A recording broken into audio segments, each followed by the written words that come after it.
On va commencer en fait, je crois qu'il n'y a plus que 5 personnes. On peut commencer, Laetitia? Oui.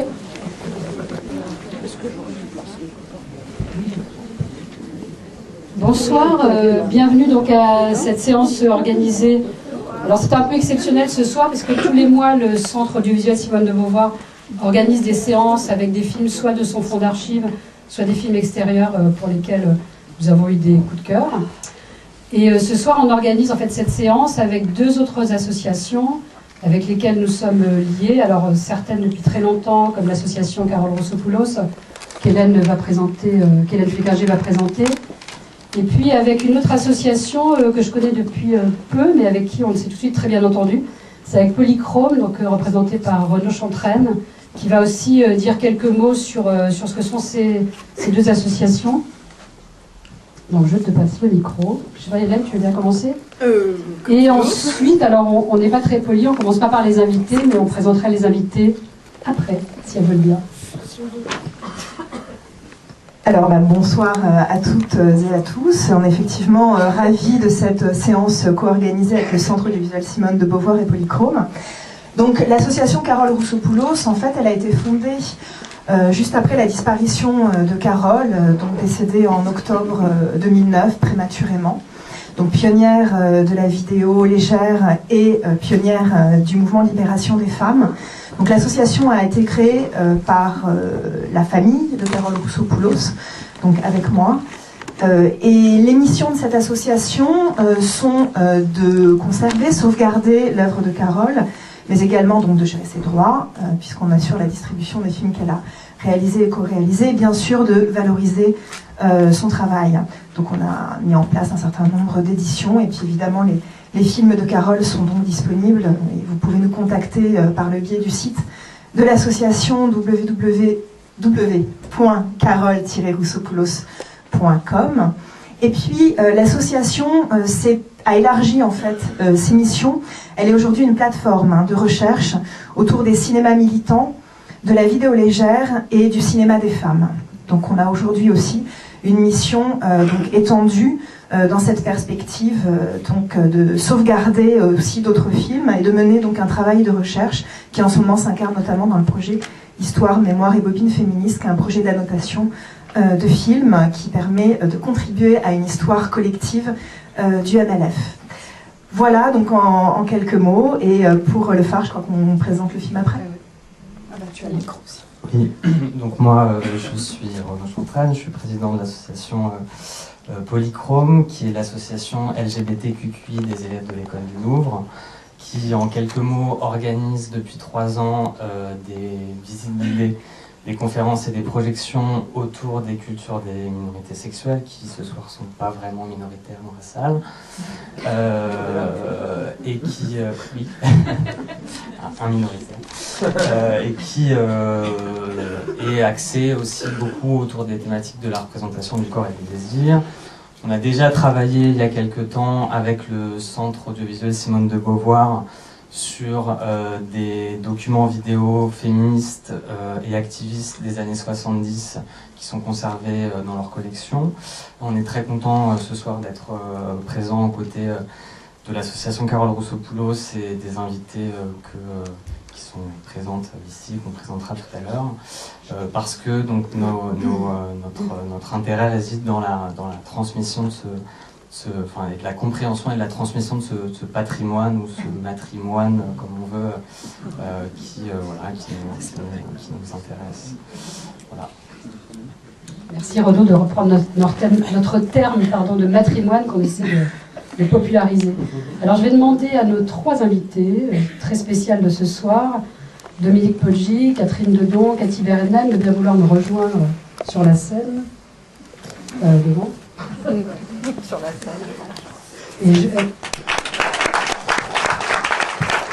alors je dois dire qu'on est très contente que vous ayez répondu tout de suite oui. En fait, il a suffi d'un simple coup de fil ou d'un mail. Elles ont toutes les 3 dit oui tout de suite, donc c'est super. Et je vais vous laisser vous présenter vous-même, je crois. On commence par Catherine, si tu veux. Comment on fait pour se présenter? Je suis née en 1940, je suis arrivée au mouvement en 1970. Je suis assez vite devenue photographe des manifestations féministes du mouvement. J'ai connu à travers la longue route du mouvement le phare, quelques figures du phare. Et donc c'est pour cette raison que je suis là. On m'a demandé de témoigner. Alors moi je suis Dominique Poggi, je suis née plus tard que Catherine et je suis arrivée dans le mouvement dans les années 70, mais j'étais une petite par rapport à toutes celles qui avaient déjà beaucoup réfléchi. Et la manière dont j'ai pu commencer à m'engager, c'était comme je faisais des arts martiaux, que j'ai dit on pourrait faire une section karaté, femmes, machin, voilà. C'était ma façon de rentrer dans le mouvement pour apporter quelque chose. Pour le reste, j'étais plutôt en train d'écouter les grandes. Donc, après, ça fait moins de différence hein, quand on avance en âge, voilà. Et puis je suis restée dans le mouvement pendant de nombreuses années. Et voilà. Et puis après, il y a eu ce film qu'on a fait dans le cadre de Vidéa, dont on parlera tout à l'heure. Voilà. Oui, vas-y. Non, je voulais dire aussi que j'étais sociologue et que donc ça a joué dans la façon dont le film a été tourné. D'accord. Bon, moi c'est Cathy Bernheim, je suis écrivain, j'ai été au mouvement depuis 70, donc ça fait longtemps. Et j'ai été à l'Arc de Triomphe parce que maintenant ça devient mon étiquette. Quasiment plus que le fait d'avoir été lesbienne radicale au moment où ça n'existait pas encore trop. Et ben voilà, et je viens de témoigner, mais je n'ai aucun souvenir de rien, alors j'espère que vous vous rappellerez un petit peu ce qui s'est passé. Hein, Merci à vous trois. Alors on va présenter très simplement les films. Hélène va présenter Le Phare. Et puis ensuite Dominique présentera Manifestation contre la répression de l'homosexualité. 2 petits points, juin 77. Et elle vous expliquera dans quel contexte ça a été fait. Donc, quelques mots sur Le Phare, le Front homosexuel d'action révolutionnaire. Donc, c'est une bande vidéo qui a été tournée par Carole Rousseau-Poulos entre mai et juin 1971. Donc, vous allez voir des images de la manifestation du 1er mai 1971. C'est la première fois qu'un cortège homosexuel apparaît au sein de ce défilé traditionnel, non sans difficulté. On aura évidemment l'occasion d'en parler au moment du débat. Donc ce sont des images qui sont rares, puisque c'est quasiment les seules dont on dispose autour du phare. On aura l'occasion là encore d'en parler. Il y a finalement très peu de documents audiovisuels, sonores et visuels, des photos probablement aussi. J'espère que ça va être l'occasion qu'on apprenne qu'en fait il y en a plein encore quelque part. Et en revanche, on a pas mal de documents écrits, enfin pas mal, c'est relatif, mais c'est la documentation principale dont on dispose aujourd'hui. Donc c'était juste après l'apparition du numéro 12 de Tout, incluant notamment la revendication du droit à toutes les sexualités et à l'homosexualité évidemment notamment. Et les images de la manifestation du 1er mai sont complétées par une discussion qui se tient à l'université de Vincennes dans le cadre d'un séminaire de philosophie. Et donc c'est des débats extrêmement intéressants et vous allez reconnaître parmi les personnes qui interviennent Guillaume Caminem et Anne-Marie Grélois, qui venait d'Arcadie en fait, mais là encore on aura l'occasion de parler d'elle. Et puis dans les personnes qui n'interviennent pas, mais on reconnaît Catherine Dedon, Monique Wittig et d'autres. Voilà. Il y a aussi Georges Lapassade. Alors Georges Lapassade, c'est important effectivement que tu le cites, puisque c'était même lui qui avait conseillé à Carole, enfin qui avait invité Carole à venir filmer Le Phare. Effectivement, on le reconnaît absolument à l'image, et tu as raison, il était à l'époque par ailleurs enseignant à l'université de Vincennes. Manifestation qui a eu lieu en 1977. Alors en 1977, il y avait une femme américaine qui s'appelait Anita Bryant, qui était une chanteuse de charme, qui était évangéliste et qui était d'une homophobie à toute épreuve.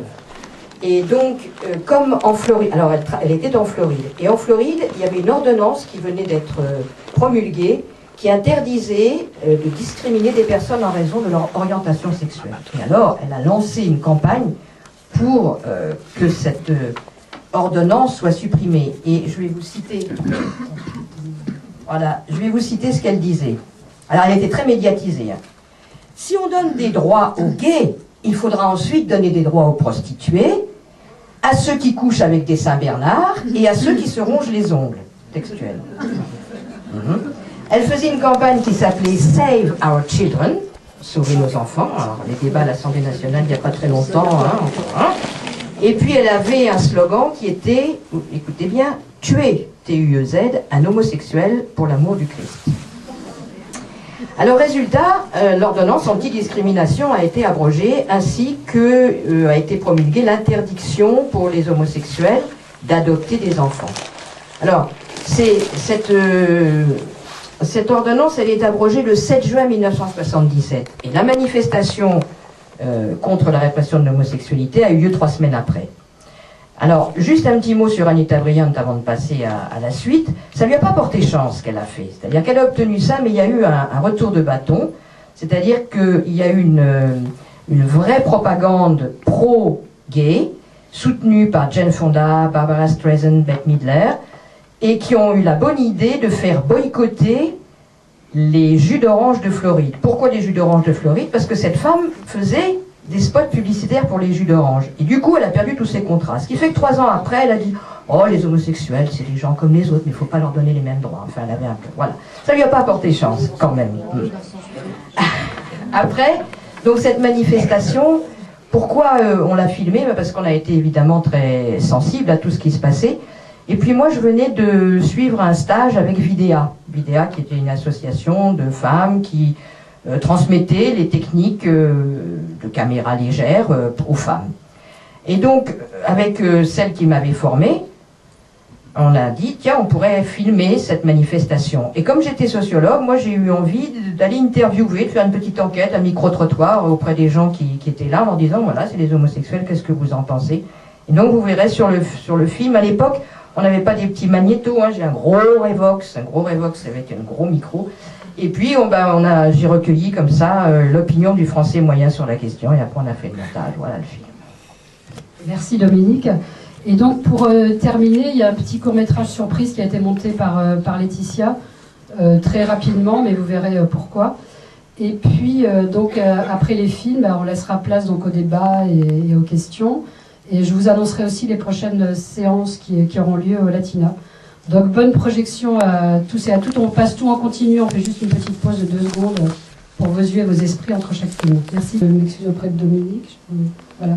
Il manquait donc de petites minutes et malheureusement c'est sur le DVD lui-même, donc on ne pouvait pas le remettre. J'ai oublié tout à l'heure, il y a des personnes que je voulais remercier qui ont inspiré cette soirée. Il y a évidemment le collectif Oui Oui Oui, mais il y a aussi Gwyn comme un camion avec qui on a discuté et qui nous a donné l'idée de cette soirée. Voilà, donc je vais demander à nos invités de bien vouloir revenir, si vous voulez bien. Et on va laisser la parole peut-être à la salle, ou peut-être que Dominique veut rajouter quelque chose, ou Catherine, ou Cathy déjà. Les 2 minutes manquantes. Ah, les 2 minutes manquantes. Alors, qu'est-ce que c'est les 2 minutes manquantes? Si, les 2 minutes manquantes, c'est un moment où on est avec Chantal Sultan, et on parle et on essaie de... Enfin, on fait une improvisation où on reprend tout ce que les gens ont dit comme sornette. Alors, hein, c'est une question de nature, c'est les gènes, c'est l'éducation, c'est contre nature, c'est basé, puis on dit un peu on fait un peu du slam avant l'époque, quoi, voilà. Et après, ça se termine par le générique, c'est un morceau des Flying Lesbians, qui était un groupe de rock allemande assez tonique, voilà. C'est la fin. Donc on a loupé ça, c'est dommage. Mais bon, il faudra que vous veniez au centre Simone de Beauvoir écouter le rock des Flying Lesbians. Ouais. Alors je ne sais pas, est-ce qu'il y a déjà des impressions, des questions dans la salle, des choses que vous voulez dire? Alors le petit clin d'œil de la fin du montage d'images qu'on a fait très rapidement, c'était évidemment, il y a beaucoup de résonance entre ce qu'on entend dans les années 70 et ce qui se passe actuellement. C'était aussi une façon de rendre hommage, on se plaint depuis des années qu'il n'y ait pas beaucoup de slogans innovateurs ou drôles, qu'il y a beaucoup d'humour qui s'est perdu, et en fait on retrouve un grand humour dans tous les slogans que vous avez vus qui ont été photographiés par exemple par Catherine entre autres, et on trouvait que ça résonnait très bien. Évidemment il y a aussi toute la problématique autour de la famille, des enfants, des hétérofliques, où à 40 ans ou 45 ans de distance il y a des choses qui entrent un peu en collusion, on va dire, ou en collision, pas collusion. Oui, collision, c'est pas pareil. C'est pas pareil, pardon, excusez-moi. Ça va, d'accord. Il me semble. Non. Il faut bien attendre, semble que pour commencer, il faudrait revenir en fait sur la genèse du phare et peut-être insister sur le fait quand même que le phare, finalement, c'est en quelque sorte une émanation du MLF. Je pense que c'est important de retracer... Ah, ben, faut revenir sur cette histoire. En tout cas, Tu vas avoir un grand débat. Ah, oh là, repartons. le terme émanation est peut-être faux, mais en même temps, la filiation, il faut la préciser. Oui, alors c'est pas une Bah, c'est une émanation, une vraie- mais c'est pas loin quand même. Bah C'est- ouais. Comment on pourrait dire? Guy disait les femmes sont un peu nos mamans. Voilà, mais d'autre part, il faut rappeler que c'est parti plus ou moins des femmes de tout quand même, hein, il faut dire ça. D'Arcadie ou d'un côté, mais si tu veux, du côté que moi j'ai connu, après on va peut-être voir si quelqu'un a connu Arcadie, il y avait donc déjà beaucoup d'agitation du côté des femmes, et c'est comme ça que dans le groupe VLR, les femmes de VLR, Vive la Révolution, le fameux groupe, comment on dit, maoïste. C'est pas ça. Ah non, non, non, non, VLR c'était des Mao, c'est pas des trotskistes, je suis sûre. Spontex. Mais des maoïstes, je vous jure, hein, je les ai vus, je les connais tous par cœur, je leur fais la bise, je les fais tout. Non, non, c'était pas les trotskistes. Non, non, non, non, non. Françoise, dis-nous, allez. Quoi ce que je dire Bah, dis-nous que c'était Mao que Spontex. c'était des Mao Spontex. Oui, VLR c'est un mouvement qui s'est créé après 68 avec des gens venant du mouvement du 22 mars et des gens venant de l'UGCML. Donc il y avait le côté Mao et le côté ANA. Tu peux donner les sigles. Et oui, c'est ça. Il y avait effectivement la troisième tendance de la JCR avec Guy Ockinghem, Anne Ockinghem, Nadia Ringard. C'était les trois qui sont venus de cette tendance. Donc, effectivement, Mao dans le sens où c'était d'où viennent les idées justes, elles viennent de la pratique sociale. Donc, cette idée que c'est en luttant qu'on comprend la vie et pas dans les textes canoniques. Voilà, c'était la différence entre les Mao et les Spontex, c'était quand même ça essentiellement. C'était que les trotskistes avaient été léninistes avec l'idée de la théorie qui construit la pratique, que les Mao Spontex, hein, parce qu'il y avait aussi des Mao pas Spontex du tout, qui s'appelaient des pro-chinois, et nous on dit les pro-chinois qu'ils aillent en pro-Chine. Nous on était maoïstes, ça voulait dire effectivement les essais philosophiques de Mao sur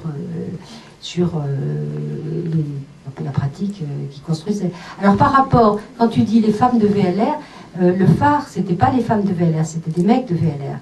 Les femmes qui étaient les femmes de VLR n'étaient pas du tout au phare. Et dans l'histoire, mais je vais pas, c'est pas moi qui, il y en a d'autres qui vont en parler. Mais simplement sur le numéro 12 de Tout et sur les contradictions entre le comité de rédaction de Tout et en particulier Guy Ockinghem, enfin sur le numéro 12 de Tout, les filles de VLR ont réagi de façon un peu forte, hein, et ça s'est terminé par un texte que nous avons imposé au comité de rédaction de Tout et qui s'appelait « Votre libération sexuelle n'est pas la nôtre ». Mais bon, je sais pas... je vais pas... Moi, je voulais dire que la filiation la plus importante, c'est que le mouvement de libération des femmes, il a lutté pour le droit à l'avortement. Donc, contre cette idée que baiser, c'était reproduire à tous les coups. Et à partir de là, ça ouvrait la sexualité à autre chose que la reproduction. Donc, en toute logique, l'homosexualité devait arriver un jour ou l'autre, et elle est arrivée à travers le phare. Et moi, je pense que Guy Ockinghem a été un personnage très important du phare, que c'est lui qui en a été le principal vecteur. Ça, on ne peut pas le nier, et lui-même reconnaît sa dette vis-à-vis du mouvement de libération des femmes. Voilà. Et la logique, c'est évidemment le fait que nous, on a fait cesser cette idée que la sexualité se limitait à la reproduction. Voilà. Et donc là, ça a ouvert une logique vers d'autres pratiques sexuelles. Voilà. Et Et est-ce que tu pourrais juste revenir sur la première entreprise à laquelle tu as participé, qui était la perturbation de l'émission de Ménie Grégoire. Et Cathy, tu y étais aussi, j'imagine, le 10 mars 1971, dont tu as pris des photos et qui était un moment extrêmement important, l'apparition publique en fait du phare. Et c'était bien essentiellement un moment où il y avait des filles du MLF venant pour certaines d'Arcadie. Oui, c'était effectivement, Ménie Grégoire a voulu faire une émission sur l'homosexualité, c'est un douloureux problème. Et avec le phare, on est allé foutre en l'air le truc, quoi. Et on a assailli Ménie Grégoire, qui était sur scène avec un curé, un technicien, un professionnel, je sais pas quoi, enfin bon. Pour parler d'homosexualité, il n'y avait pas le moindre homosexuel sur la scène, ils étaient dans la salle. Et brusquement, on s'est levé et on s'est rué sur la scène. Et Ménie Grégoire a coupé l'émission et on a juste entendu « Ciel, les homosexuels attaquent !»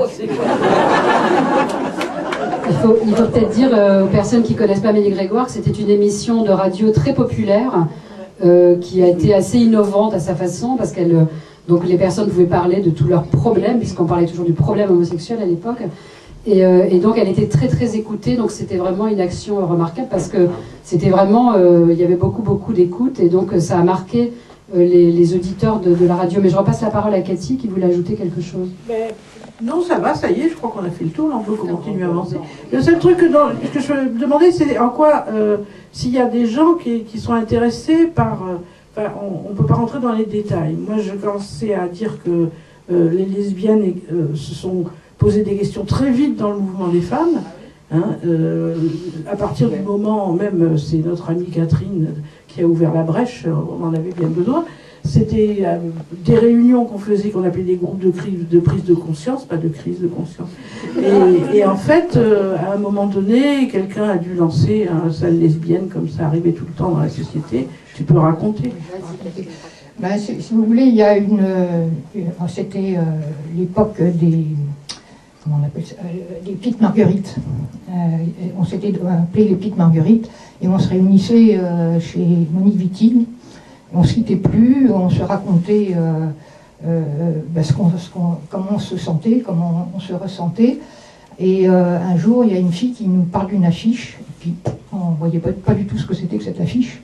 Et pour nous préciser, elle dit « Mais si, vous savez, c'est une affiche où il y a une sale gouine, une horreur de gouine, enfin un truc comme ça. » Et bon, personne n'a réagi, personne n'a réagi. Moi, je suis rentrée chez moi complètement défaite et j'ai envoyé une lettre à Monique Wittig pour lui demander mais dis donc, tu as fait un manifeste pour dire que toutes les femmes pouvaient venir au mouvement de libération des femmes. Apparemment, les lesbiennes ne sont pas les bienvenues. Et elle m'a téléphoné pour me dire bon, tu as eu raison de poser la question. Et puis là, moi, j'étais pas venue à cette réunion. Mais elle m'a dit, voilà, on s'est parlé, et puis chacune de nous a dit, ça ne m'est pas étranger, soit qu'elle l'était, oui, parce que moi, ce qui m'étonnait, c'est que je me disais, mais non, je ne me trompe pas au point de ne pas deviner que celle-là, elle l'est, celle-là, elle l'est pas. Enfin bon, je devinais qu'il y en avait qui étaient des homosexuels, quoi. Et donc j'ai été très étonnée que personne ne réagisse. Et Monique m'a expliqué que tout le monde avait dit soit que non, elle ne connaissait pas ce genre de choses, mais il y en avait d'autres qui disaient oui, moi je connais, moi j'ai aimé quelqu'un quand j'étais jeune. Enfin, vous voyez, il y a eu et à partir de ce moment-là, elles se sont dit que c'était une question qui devait faire partie du mouvement de libération des femmes. D'ailleurs, entre les deux films, on voit une grande différence. Oh, alors là, tu me demandes un peu trop. Hein. Elle me demande quand ça se passait. Bon, je pense que ça va se passer dans les années 71, quoi, à peu près. 70, 71. Oui, je disais d'ailleurs, dans les deux films, on voit une grande différence entre 71 et 77 par rapport à la place des femmes et l'importance dans la manifestation contre Anita Bryant. Alors évidemment, c'est peut-être Dominique qui a tourné sa caméra que vers les filles. C'est pas moi qui avais la caméra. Ah, c'est pas toi. Ah non, t'avais le micro, c'est vrai. Vous l'avez reconnue, j'espère, avec son micro et ses pantalons de Tintin. C'était elle, la reporter. Et donc on voit vraiment d'abord beaucoup de slogans, beaucoup de pancartes, même si elles ne sont pas très visibles malheureusement sur la copie. et cette présence très très importante des femmes. Donc est-ce que tu peux nous expliquer justement, est-ce qu'il y avait des groupes constitués, comment ça se... Il y a eu le groupe un peu mythique des Gouines Rouges. J'allais le dire. Hein? Voilà, oui. Donc, en fait, ça a été cette façon de... Je crois que c'était suite à une manifestation où un gars dans la rue avait insulté des lesbiennes qui avaient une pancarte, je ne sais pas en quelle année, 72, 71, et qui a dit « bande de Gouines Rouges ». On a dit « tiens, c'est intéressant ». Et tac, on a repris, on a essayé de retourner la chose. Ce qu'on faisait le plus, c'était d'essayer de rendre visible l'homosexualité féminine. Parce que le problème de l'homosexualité féminine, c'est souvent, c'est encore, mais ça l'est moins, l'invisibilité. Donc on essayait, et puis on allait faire des actions très très simples, de distribuer des tracts à la sortie des boîtes en disant aux femmes, bah, on sort des placards, on sort des boîtes noires, on se manifeste, etc.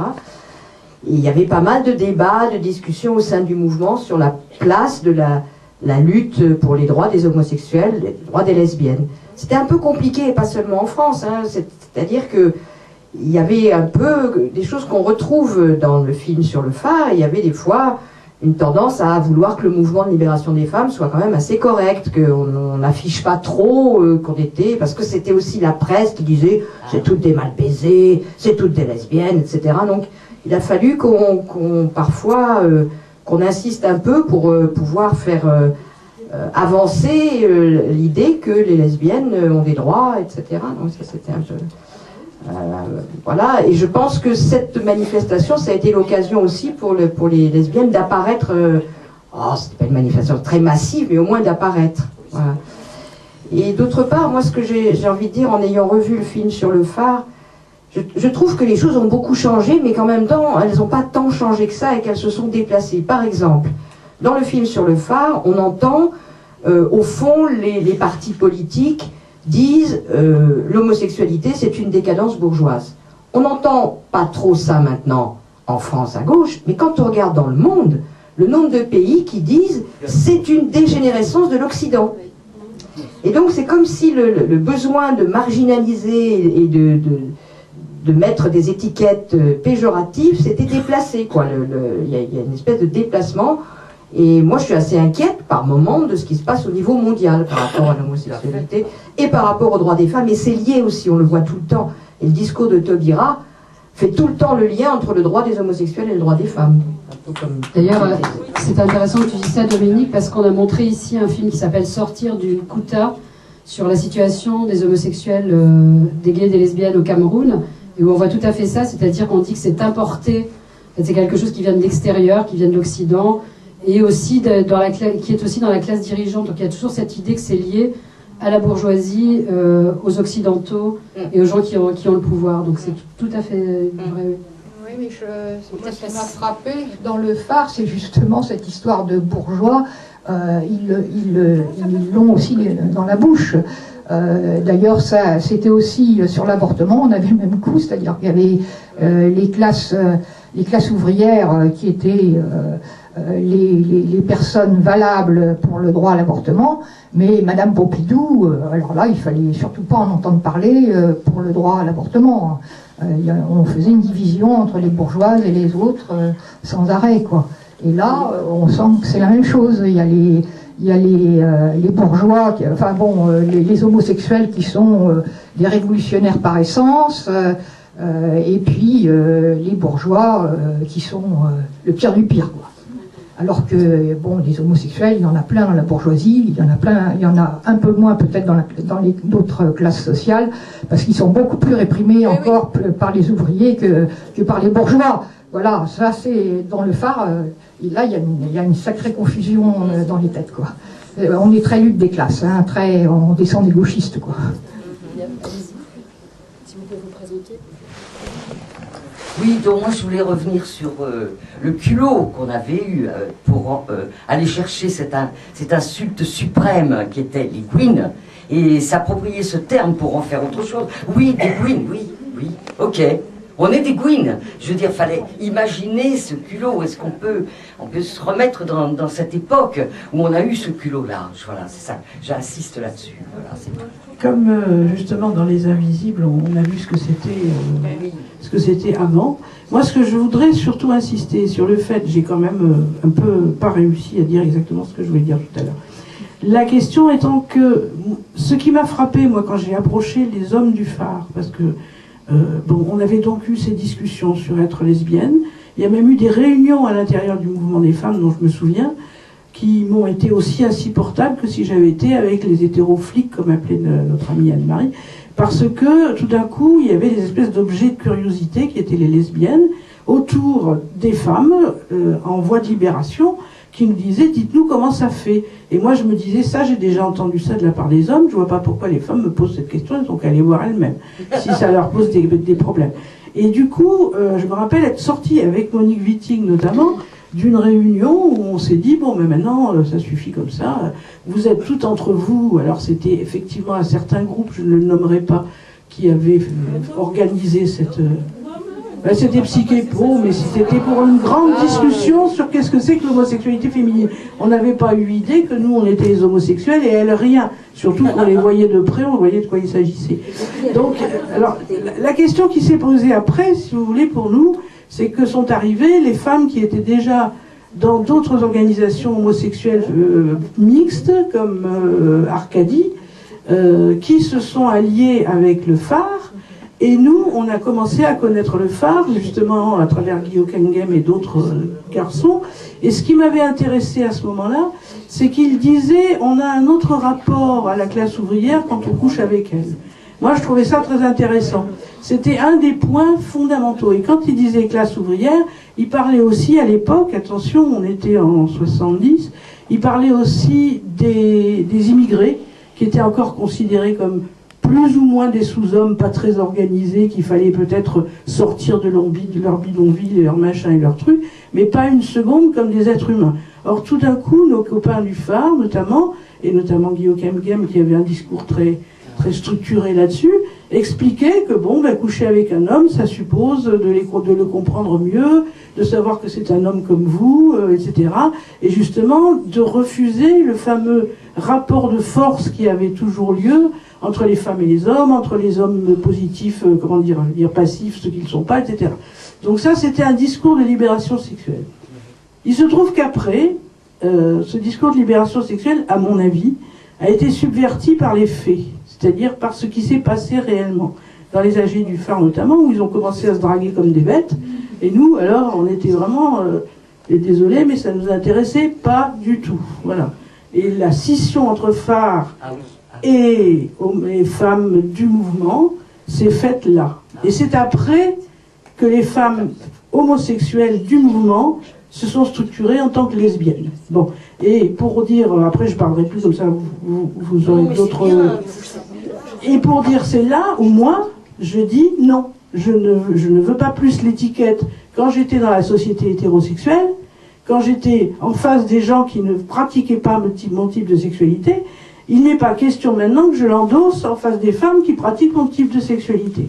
Je ne veux pas d'étiquette. Je n'ai rien à dire sur la façon dont je me promène dans un lit avec quelqu'un. Super. Voilà. Donc j'ai moi fait, et je ne suis pas la seule, on est un certain nombre à ne pas avoir suivi le lesbianisme radical de l'époque. Voilà. Ça m'a pas empêché d'écrire un bouquin sur l'amour entre femmes, qui s'appelle L'amour presque parfait, et de continuer à promouvoir ça dans le Côte d'Azur et d'autres tas de trucs. Ça voulait simplement dire que je n'allais pas endosser cette étiquette. Voilà. Cela dit, est-ce que ce serait possible justement de préciser la création des Gouines Rouges, qui se fait quasiment simultanément avec le phare? Ouais.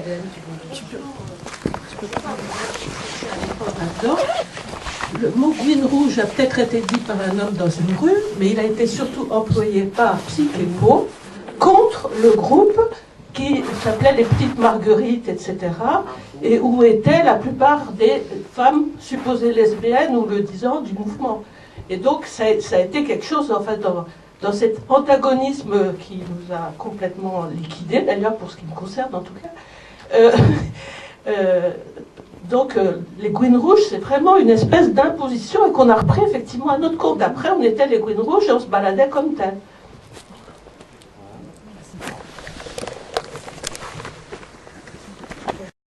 Et c'était Monique Wittig, Gilles Wittig et un certain nombre de filles qui justement disait dans le mouvement, il y a des hétérosexuels, il y a des homosexuels, il y a ceci, il y a cela. Et c'était la première fois qu'on voyait ça. C'est vraiment, je crois que là, c'est vraiment quelque chose, là aussi, qui est venu très tôt, hein, parce que mars 71, c'est quand même très tôt.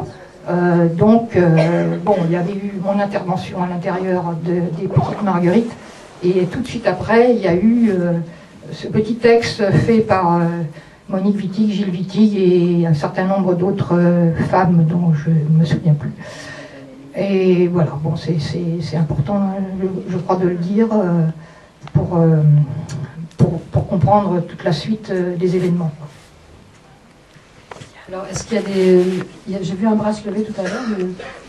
Non ?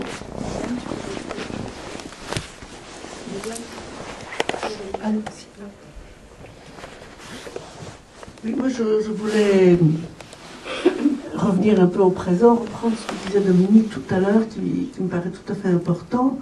C'est cette histoire de l'homosexualité, c'est encore une invention de l'impérialisme occidental. D'autant plus qu'on nous a fait le coup pour le féminisme. Je veux dire, il y a... Et bien avant, je crois... oulala, c'est arrivé au moins vers le milieu des années 75-76, quand on a commencé à parler de l'excision. Et je me souviens d'une assemblée générale qui avait lieu à Vincennes, je crois, où une femme qui aujourd'hui est une des leaders de la lutte contre l'excision en Afrique nous avait insulté en disant « Écoutez, ça c'est votre problème, nous en Afrique on n'a pas ces problèmes-là ». Elle était par ailleurs avec nous au mouvement. Et ça a duré très longtemps. Ça, le féminisme, c'est un coup de l'Occident colonialiste pourri pour continuer à opprimer les pays du Sud. Ça a été comme ça. Et on le retrouve aujourd'hui, alors je reprends ce que disait Dominique, au nom du féminisme, d'un certain féminisme, ceux qui se prétendent à un certain féminisme, dans un bouquin qui est sorti il y a 2-3 mois, qui s'appelle... Les féministes blanches et l'Empire. Voilà, exactement. Les féministes blanches et l'Empire, et où on retrouve exactement développé de façon extrêmement ennuyeuse, très universitaire, très ennuyeuse. Il faut s'accrocher, c'est un petit bouquin comme ça, mais il faut vraiment s'y reprendre à 4 fois pour le lire, et qui explique... tout n'est pas faux, ce qui est dedans, mais l'essentiel, ce sont les Occidentaux qui ont imposé aux pays du Maghreb et aux pays africains la notion d'homosexualité. Les homosexuels, il y avait avant des relations sexuelles entre hommes, d'ailleurs je parle surtout des hommes, mais tout le monde s'en foutait parce que ça s'appelait pas comme ça. L'étiquette et la stigmatisation, c'est la faute à l'Occident. Donc les manifs pour le mariage gay, c'est pas pour nous. Enfin, voilà, ça reprend exactement ça. J'ajoute que c'est quand même un type de discours qui se développe relativement pas mal dans un certain nombre d'universités. Voilà. Donc, effectivement, il n'y a pas que le fait, comme disait Dominique, que l'homosexualité soit énormément stigmatisée, que les homosexuels soient punis de prison ou pendus haut et court en Iran et ailleurs. Il y a le fait que ici, le même type de discours revient et que, ben voilà, l'homosexualité, c'est une perversion bourgeoise, comme l'avortement l'était pour Jeannette Vermersch dans les années 50. Ouais, moi j'avais une question justement sur l'évolution qu'on voit entre le premier et le dernier film. Quant au slogan, on voyait que... Enfin, j'avais l'impression de ressentir qu'en gros, les homosexuels de l'époque et du phare disaient, bah, en gros, on est là pour déranger, c'est très bien comme ça. Et que dans les dernières manifestations qui sont déroulées, les mouvements homosexuels disaient, on veut être comme les autres, quoi. Et voilà, comment vous voyez cette évolution-là? On veut être comme les autres en 77? Non, dans la dernière manifestation. Ah, dans la dernière. Oui, c'est vrai, il y a un côté comme ça où les choses ont suffisamment avancé pour qu'on puisse dire oui, c'est vrai. Comme tout le monde, voilà. Mais en fait, l'intérêt. Si c'était possible. Ce qui est intéressant, c'est que c'est aujourd'hui, c'est reconnu comme une base, le fait que les homosexuels puissent avoir les mêmes droits, c'est une base de la non-discrimination étatique. L'État n'a pas à discriminer pour dire que tel type de personne a le droit d'être protégé en cas de décès de l'autre, enfin les droits élémentaires. D'ailleurs, à l'étranger, par exemple, j'ai un copain qui est rentré de Hollande, où les Hollandais lui ont dit « Mais qu'est-ce que vous avez en France à faire tellement d'histoire juste pour l'égalité, vous, pays de liberté, égalité, fraternité ?» Enfin, c'est... Bon, le gros problème qu'on a, c'est le pouvoir des religions, hein, qui sont de plus en plus incisives, et c'est ça qui nous freine. Après, moi, c'est vrai, quand on regarde le phare, on dit, avec nous, l'héritage, c'est fini. Bon, bah, c'était aussi une époque, il faut bien se rendre compte que c'était une époque, 70, 71, c'était confortable, entre guillemets. Au sens où on finissait ses études, on avait tout de suite un boulot, il n'y avait pas de problème. Depuis la crise et le fait qu'aujourd'hui, il y a une très grande insécurité, y compris une insécurité des jeunes, qui mettent 10 ans avant de pouvoir avoir un travail et un logement. Enfin bon, nous, on n'a pas connu ça, notre génération. C'était, en tout cas, si on avait fait des études, c'était plus facile qu'aujourd'hui.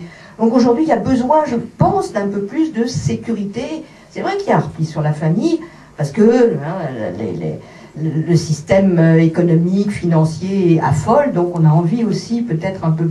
Et puis les idées ont avancé en France, parce qu'il y a eu les luttes des associations qui n'ont pas cessé. Le sida, ouais, le sida. Il y a eu le sida. Le sida, Oui. quand un compagnon mourait, son compagnon, la famille le jetait à la rue. Ouais. Voilà.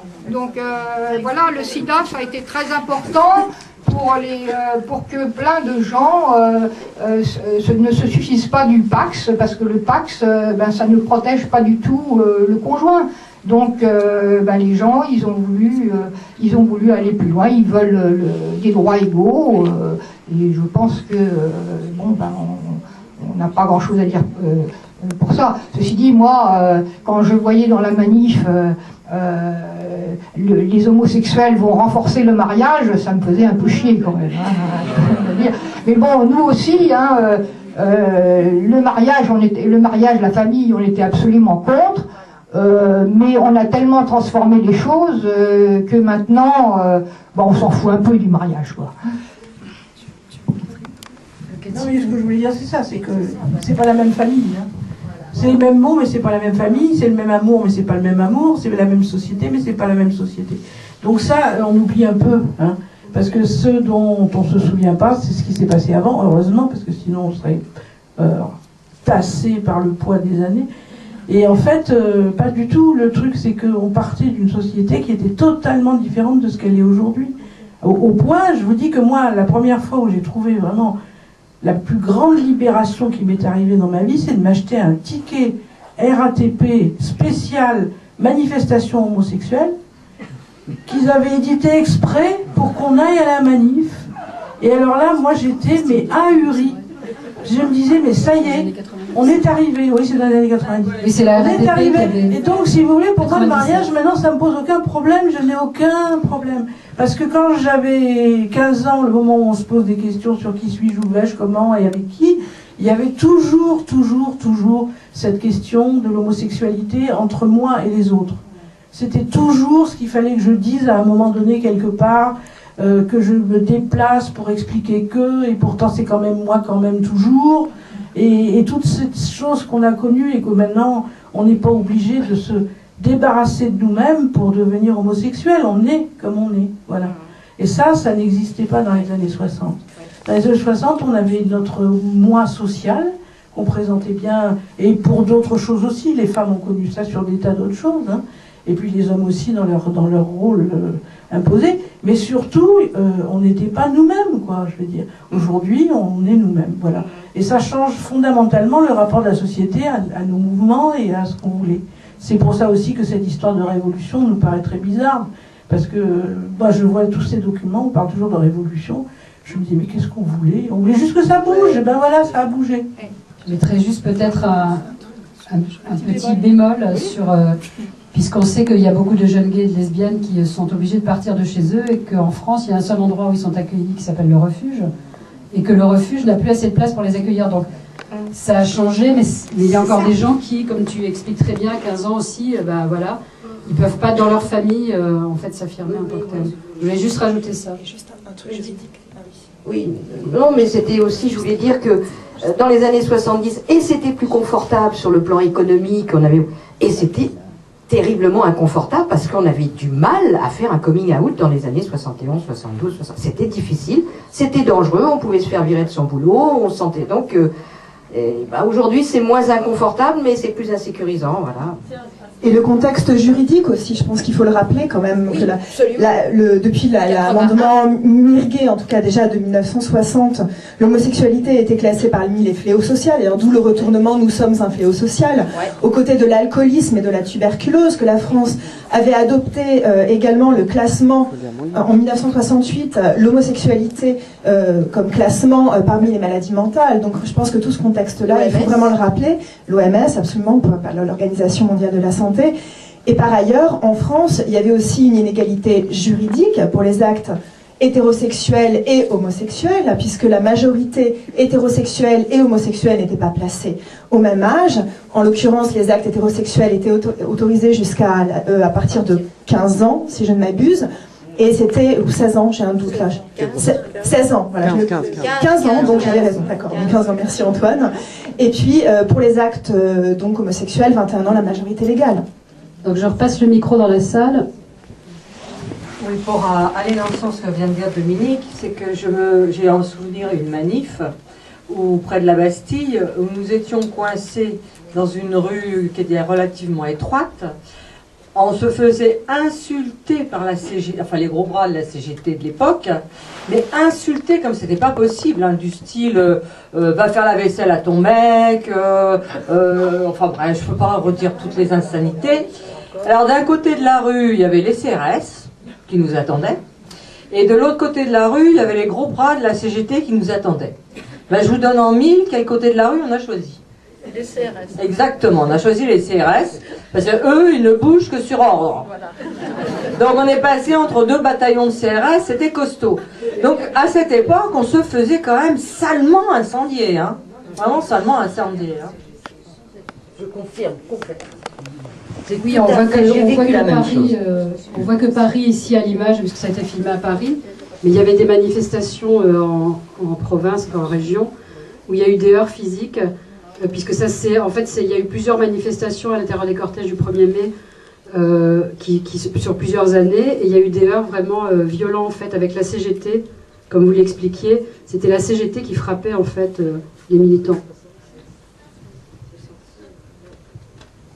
Ouais, bonsoir. Je voulais revenir sur deux choses. Un, sur la question de la différence entre les revendications du phare, qui était effectivement anti-famille, anti-hétéronormé, etc. Et puis aujourd'hui, moi j'ai entendu aussi, lors du débat sur le mariage, l'adoption, etc., des gens qui disaient oui, mais ça c'est chiant, les homos maintenant, ils demandent à être comme les hétéros, à être normés. Et la question qu'il fallait faire passer, c'était de dire effectivement le droit à l'égalité, quoi. Et je pense que c'est une bonne chose que, bon, c'est pas fini, maintenant il va falloir la PMA, la GPA, il va falloir se battre aussi pour ça, mais donc déjà c'est déjà une bonne avancée. Et je voulais, alors, bon, il y a aussi un truc qu'on a vu, hein, c'est qu'il y a quand même, on a quand même vu la résurgence, notamment des intégristes cathos et des groupes fascistes. C'est-à-dire qu'il y a quand même de plus en plus de micro-groupes fascistes. Il y a des manifs en province qui se sont fait attaquer par des nazillons, et les flics n'ont pas bougé. Hein. Donc il faut aussi avoir ça en tête, c'est qu'aujourd'hui il y a quand même une remontée des groupes, des petits groupes type Action Française, qui se revendiquent de ça. Hein. Donc il faut quand même l'avoir en tête. Et ils attaquent en premier, évidemment, les homos et les immigrés, quoi. Ils se servent aussi du discours contre l'islam pour aussi se servir de ça, quoi. Je voulais juste dire un mot sur ce que tu disais, sur effectivement la question de l'homosexualité comme perversion occidentale. Moi, ce que je trouve malgré tout intéressant, ce qui s'est passé il n'y a pas longtemps, c'est qu'on a vu apparaître un groupe d'homosexuels musulmans revendiqués tels quels, et qui se sont inspirés de ce qui se passait déjà au Canada.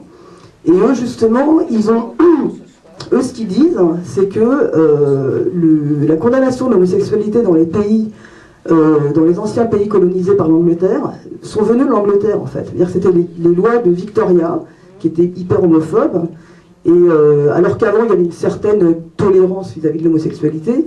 En fait, à partir du XIXe siècle, l'Angleterre a pondu des lois homophobes dans ces pays-là qui étaient sous domination anglaise, et ont développé justement un combat contre les homos.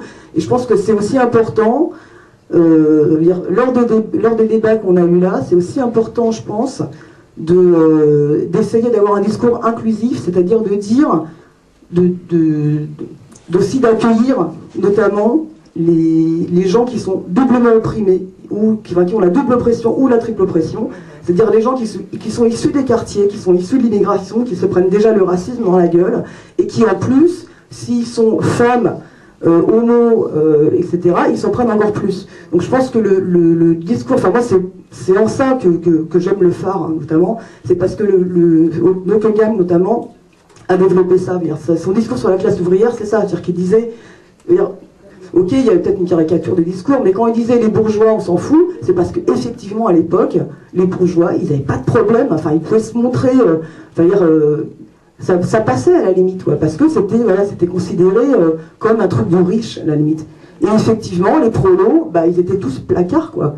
Donc je pense qu'aujourd'hui, peut-être le boulot qu'on a à faire en tant que militants, c'est peut-être justement de s'ouvrir là-dessus et de voir effectivement, dans les quartiers, il y a des Gwyn, il y a des PD, et c'est peut-être aussi à eux qu'il faut s'adresser, quoi. Moi, je fais juste un dernier truc, je vais faire un petit truc de propagande, comme dans les années 70. Je fais partie d'un collectif qui s'appelle 8 mars pour toutes. Et donc nous, on essaye de faire ça, c'est-à-dire on essaye de refaire quelque chose, justement, de faire une espèce de féminisme non excluant, c'est-à-dire avec les PD, les Gwyn, les trans, les putes, les femmes voilées, etc. Et les minorités. Je sais que ça va faire hurler, on se bastonne, et c'est un débat qu'il faut avoir, parce que c'est un débat hyper important, je pense, aujourd'hui en France. Donc nous, on a monté ce collectif-là, dedans il y a ACT UP, il y a pas mal d'associations, il y a des gens aussi qui font partie d'organisations d'extrême gauche, voilà, le NPA pour ne pas le citer. Et donc nous on aura un pôle à la manif du 8 mars, donc le pôle s'appellera 8 mars pour toutes. Moi j'invite les gens à venir et à lire notre acte, voilà, juste par curiosité. Ça s'appelle 8 mars pour toutes. Mais normalement le féminisme c'est pas excluant. Oui, je voudrais juste rappeler une évidence. 70, c'est 2 ans après 68. Alors, je voudrais quand même redire ça, c'est-à-dire que 68, c'était, et 70 encore, c'était une société qui était complètement sclérosée, et où la droite était au pouvoir d'une façon totalement écrasante. La gauche n'avait absolument aucune chance de parvenir jamais au pouvoir à ce moment-là. Donc le but de la société et des politiques, ça a été de maintenir avec un couvercle bien posé sur la société et que surtout rien ne bouge. Donc la seule façon dont on pouvait réagir nous, c'était de foutre un coup de pied dans la fourmilière, et c'est tout ce qu'on pouvait espérer, c'est se faire entendre en gueulant, en disant des trucs rigolos, etc. Là maintenant, petit à petit, il y a eu des revendications bien sûr, mais là maintenant, on vit dans une société avec un parti socialiste qui est arrivé nouvellement au pouvoir et qui, a mis le mariage homo dans son programme, et qui cherche à donner des libertés, des gages aux citoyens. C'est vraiment deux types de sociétés totalement, radicalement différentes. Donc c'est pas du tout étonnant que les homosexuels réagissent différemment à une époque ou à une autre, ça tient vraiment compte du contexte social et politique. Voilà. Oui, tout à fait ça. Merci. Alors on va peut-être malheureusement devoir enfin on peut continuer en fait sur la mezzanine, c'est remonter au premier étage du cinéma où il y a des chaises, et, si vous voulez continuer à discuter entre vous. Alors moi je voulais surtout remercier. Tu voulais dire quelque chose, Catherine?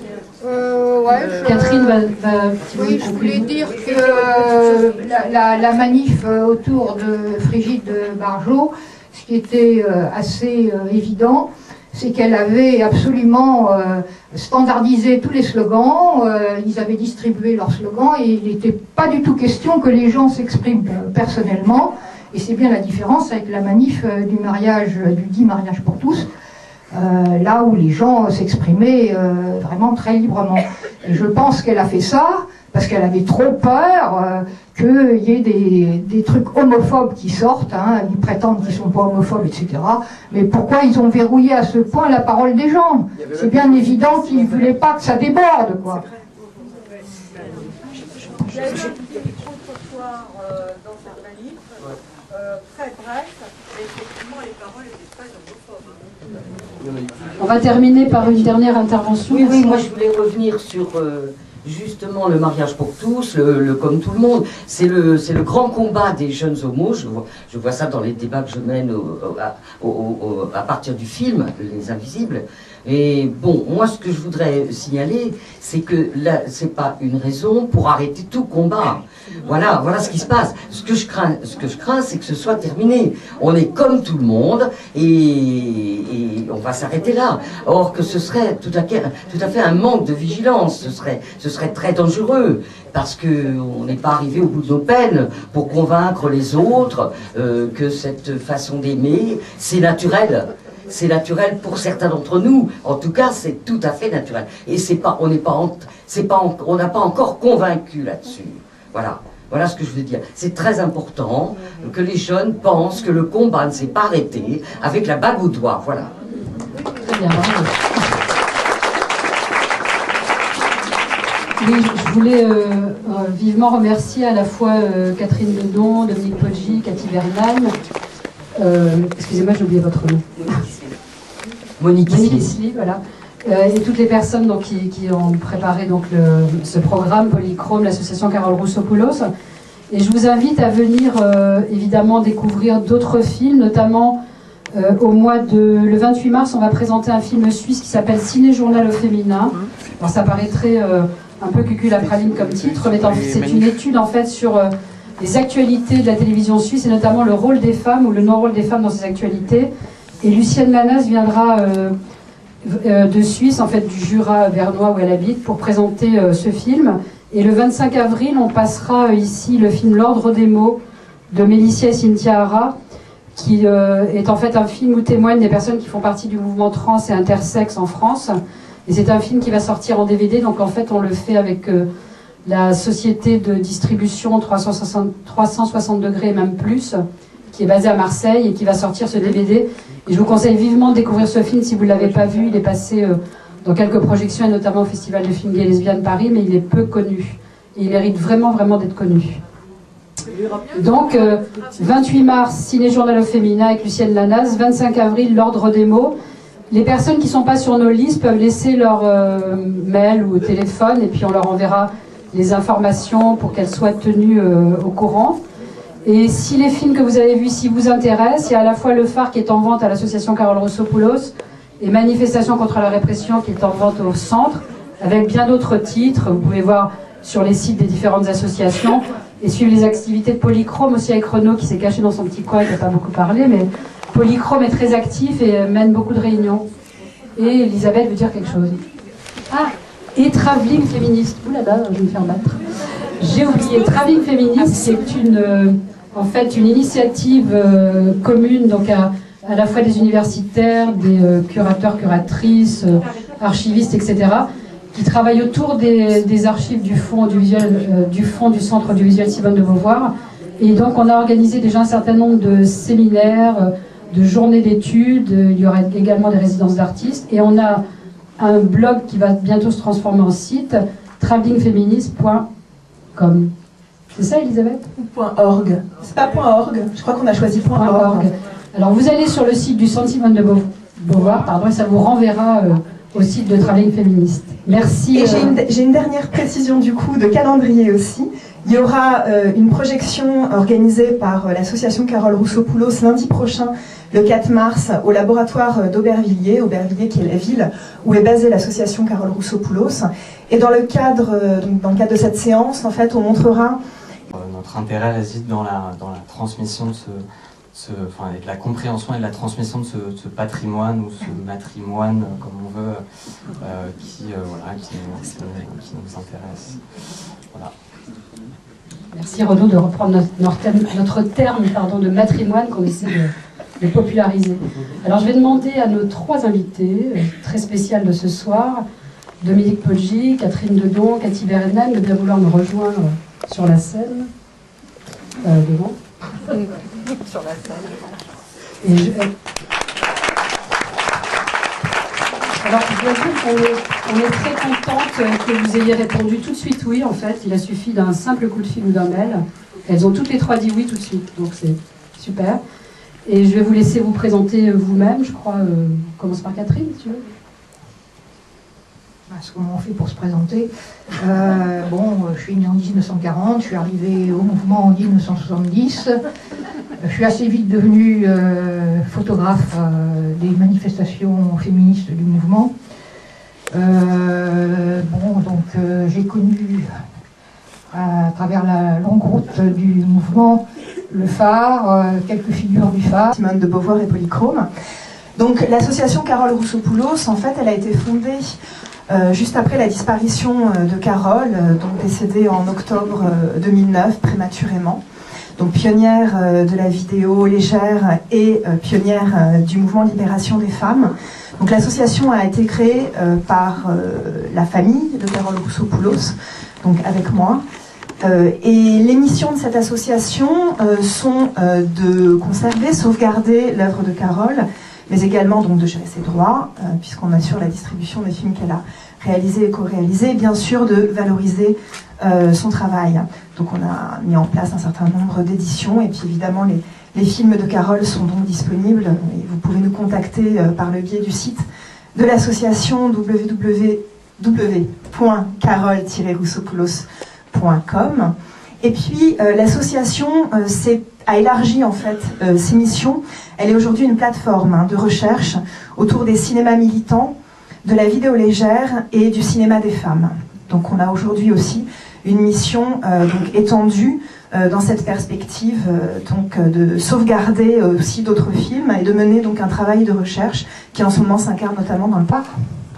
Et donc c'est pour cette raison que je suis là. On m'a demandé de témoigner. Alors moi je suis Dominique Poggi, je suis née plus tard que Catherine et je suis arrivée dans le mouvement dans les années 70, mais j'étais une petite par rapport à toutes celles qui avaient déjà beaucoup réfléchi. Et la manière dont j'ai pu commencer à m'engager, c'était comme je faisais des arts martiaux, que j'ai dit on pourrait faire une section karaté, femmes, machin, voilà. C'était ma façon de rentrer dans le mouvement pour apporter quelque chose. Pour le reste, j'étais plutôt en train d'écouter les grandes, donc... Après, ça fait moins de différence quand on avance en âge, voilà. et puis je suis restée dans le mouvement pendant de nombreuses années, et voilà. Et puis après, il y a eu ce film qu'on a fait dans le cadre de Vidéa, dont on parlera tout à l'heure. Voilà. Oui, vas-y. Non, je voulais dire aussi que j'étais sociologue et que donc ça a joué dans la façon dont le film a été tourné. D'accord. Bon, moi c'est Cathy Berennem, je suis écrivain, j'ai été au mouvement depuis 70, donc ça fait longtemps. Et j'ai été à l'Arc de Triomphe parce que maintenant ça devient mon étiquette. Quasiment plus que le fait d'avoir été lesbienne radicale au moment où ça n'existait pas encore trop. Et... On va commencer en fait, je crois qu'il n'y a plus que 5 personnes. On peut commencer, Laetitia? Oui.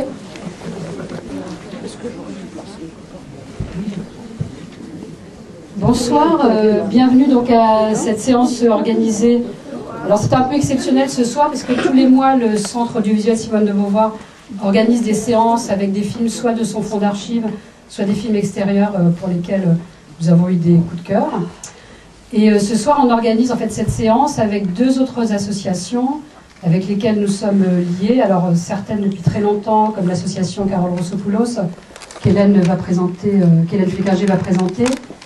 Et puis avec une autre association que je connais depuis peu, mais avec qui on s'est tout de suite très bien entendu. C'est avec Polychrome, donc représenté par Renaud Chantraine, qui va aussi dire quelques mots sur ce que sont ces 2 associations. Donc je te passe le micro. Je sais pas, Hélène, tu veux bien commencer? Et ensuite, alors on n'est pas très poli, on commence pas par les invités, mais on présentera les invités après, si elles veulent bien. Alors bonsoir à toutes et à tous. On est effectivement ravis de cette séance co-organisée avec le Centre du Visuel Projet Histoire, Mémoire et Bobines Féministes, qui est un projet d'annotation de films qui permet de contribuer à une histoire collective du MLF. Voilà, donc en quelques mots. Et pour le phare, je crois qu'on présente le film après. Ah bah, tu as le micro aussi. Oui, donc moi je suis Renaud Chantraine, je suis président de l'association Polychrome, qui est l'association LGBTQI des élèves de l'école du Louvre, qui en quelques mots organise depuis 3 ans des visites guidées, des conférences et des projections autour des cultures des minorités sexuelles, qui ce soir sont pas vraiment minoritaires dans la salle, et qui, oui, un minoritaire, et qui est axé aussi beaucoup autour des thématiques de la représentation du corps et des désirs. On a déjà travaillé il y a quelque temps avec le Centre audiovisuel Simone de Beauvoir sur des documents vidéo féministes et activistes des années 70 qui sont conservés dans leur collection. On est très content ce soir d'être présent aux côtés de l'association Carole Roussopoulos et des invités qui sont présentes ici, qu'on présentera tout à l'heure, parce que donc notre